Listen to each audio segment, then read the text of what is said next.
ইমাম আবু হানিফা সাহেব রহমতুল্লাহ আলাইহি তাই বলে একদিন বয়ানও হয়েছিল যদি কোনো মানুষে 70 বার অন্তত পক্ষে মৌতরে দৌড়ায় এই মানুষের জিন্দগি তার গুনাহ করতে পারত না।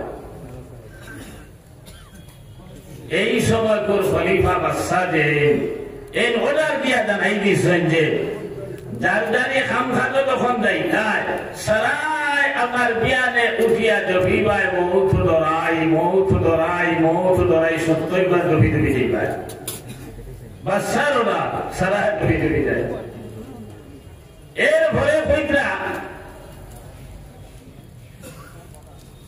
এই 70 বার জবিয়া গিয়া গেলা আগে বলা সমান অবস্থা কোনো পরিবর্তন নাই। ও বাদশাহ ইমাম সাহেব রহমতুল্লাহ আলাইহি কইলা ওই ইমাম সাহেব আপনার সালামত তো আসা নাই। বলে কি হইছে? বলে আপনি কইছেন 70 বার যদি কোনো মানুষের মুখ ধরায় এই মানুষের গুনাহ করতে পারত না। আমি অর্ডার দিয়া জানাই দিস প্রত্যেক দিন জবি জবি যায় আজ 6 দিন থাকিয়া, কিন্তু তার মাঝে কোনো পরিবর্তন দেখা যায় না। ওই সময় ইমাম আবু হানিফা সাহেব রহমতুল্লাহ আলাইহি কইলা বাদশাহ যাবনা আমি কোন দিন কোন অবস্থায় কোন মুহূর্তে কিলা কইছি আমার ইয়াদ নাই। এখন আমি কইয়ার যদি কোন মানুষে একবার মৌতরে ডরাইবার লাখান ডরাই যায় গুনাহ করা তো দূরের কথা জাইন খাম সবর খাম আনন্দর খাম করতে পারত না। ইমাম সাহেব এই কথা খাওয়ার পরে বাদশাহ বলে কিতা মাথরে বা তুমি আমি অর্ডার দিয়া জানাইলাম এর পরে দেখি কোনো পরিবর্তন নাই আর এখন তুমি এক আসার রহমত দিলা। তখন ইমাম সাহেব রহমতুল্লাহ আলাইহি কইলা তাহলে আমারে তোরা সুযোগ দেওয়া লাগবো, আমার হাত কথা মতো চলা লাগবো, আপনি কোনো এতরাজ করতে পারত না। বলে ঠিক আছে। ওই সময় ইমাম সাহেব কইলা আপনার রাজত্ব বাসিয়া খুব সুন্দর এক ছেলে আর খুব সুন্দর এক মেয়ে আপনি উপস্থিত করেন। ইমাম সাহেবের কথা মতো খুব সুন্দর ছেলে আর মেয়ের উপস্থিত করানি হইল। তাই না কইলা রাজকীয় মর্যাদায় এই ছেলে আর মেয়েরে বিয়া দেও। হাসাও বিয়া দেও হইছে। ইমাম সাহেব কইলা এখন তারারে আপনার রাজমহলটা কি একটা মহল, তারা সোহাগ রাইত কাটাইটা হনিমন করতা গড়ে কান্দা বলেন। ঠিক আছে দিব। ওই সময় কইলা এই গড়ের সাইডের 4টা ছিদ্র করতে লাগবো আর এই ছিদ্রের মাঝে 4 জন ফারাদা রাখতে লাগবো। বাদশাহ কইলা ই মাথা মানাদার না জামাই বউয়ের গড়ের ওইটা আর মানুষ দিয়ে দেখতাই তিনটা মাথা তুই বলে আমি তো কইছি তুমি এতরাজ করতে পারতা না, আমি জেলা কই বলা মানিয়ে দিতে। বলে ঠিক আছে আমার ভুল হয়েছে আর করতাম না। ও বলে ছিদ্র 4টা করা হয়েছে ফারাদার 4 জন রাখা হয়েছে। ইমাম সাহেব কইছেন এই নামার বেটার কইনা বেটিরে এই গড়ের ভিতরে দিয়ে হারাও আর তারারে জানাই দেও শরীয়ত সম্মত ভাবে বিয়া হয়েছে, তোমার তার আনন্দ রায় সোহাগ রায় শরীয়ত মতো সন্তায় কোনো অসুবিধা নাই, কিন্তু আরেকটা অর্ডার করিলাও বলে খাইল সকালে বেইল উঠার লগে লগে 2 জন দেখা করবো। এই হইনা বেটি আর আমার বেটা তো কত খুশি হইয়া পাইছেন না যেমনে বলছেন খাইল সকালে বেইল হয়ে যা বাসার লাইন কোনো রান্না শ্বশুর আসেনি সন্দেহ আসেনি। ও বলে দামান বেটা তলে দিয়ে ফল্লা দিয়া খান্দা শুরু করছে আর হইনা বেটি তলে দিয়ে ফল্লা দিয়া খান্দা শুরু করছে আর দুয়োকে খান্দি প্রায় কইতে আল্লাহ কোন দুষ্টান জমিন করছি জানি না এই মুহূর্তে তো আনন্দিত বানাই নাই আর খাইল দুয়োকে মরি দিতাম এখন আর খুশি দিতে হইতো আর সব দিতে হইতো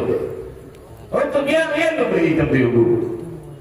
গোসল করবার সময় ভাই মুখি রাতে পাক পবিত্র থাকি আল্লাহর কাছে কান্দি আল্লাহ যদি বাসাইতে বাসাইবার মরি গেলে তোর মরি গেলাম। ও বিয়ানে বলে চাইলো ফারা থাকলে আনা হইল। ইমাম সাহেব কইলা তারারে জিগার খরচাই এই চাইলো ফারা থাকলে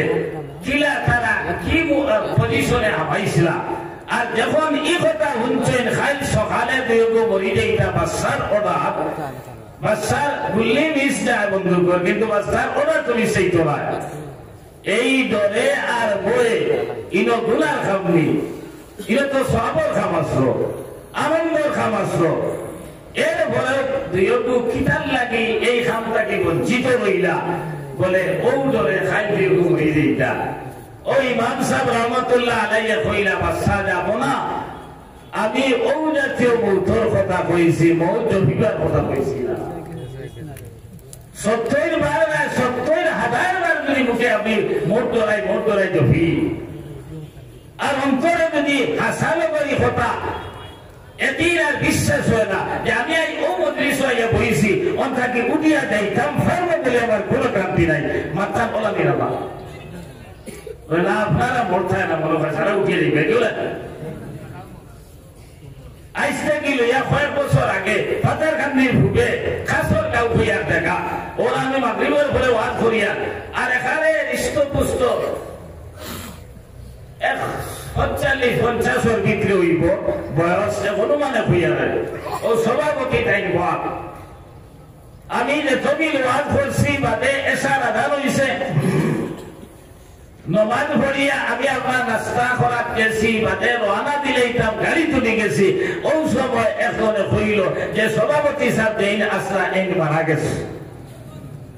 আমি বললাম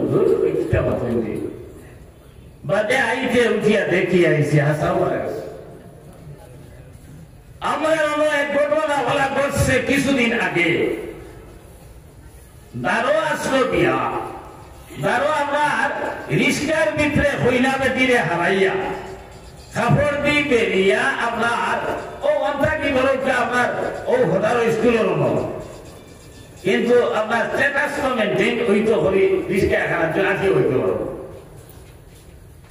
বাড়িতে নেবার উঠানো গিয়া রিস্কা হারাইছ আর ওই সময় ওই যে লাইন বা লাইন ফুটে কি আসেন না লই কথা আইসেন আমরা নামাই গেলে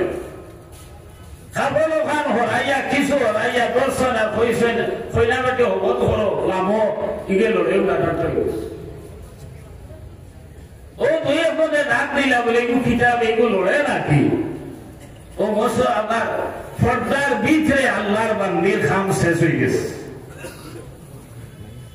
এর লাগি সাইরে কইতা মৌত কাসিন কুল্লু নাসিন সারিবু কবর বাবিন কুল্লু নাসিন দাখিলু মৌত এমন এক গ্লাস আইনা হয় খাই 1 বছর পরে না 10 বছর পরে না 20 বছর পরে এই গ্লাসে একদিন না একদিন আপনি আমি পান করতে লাগবো কবর বাবিন কুল্লু নাসিন দাখিলু কবর এমন এক প্রবেশ পথ এমন এক গেট এই গেটে দিয়ে আইনা হয় খাই না 10 বছর পরে না 20 বছর পরে আপনার আমি সেই কবরের গাড়া যাইতে লাগবো এই গাড়া প্রবেশ করা লাগবো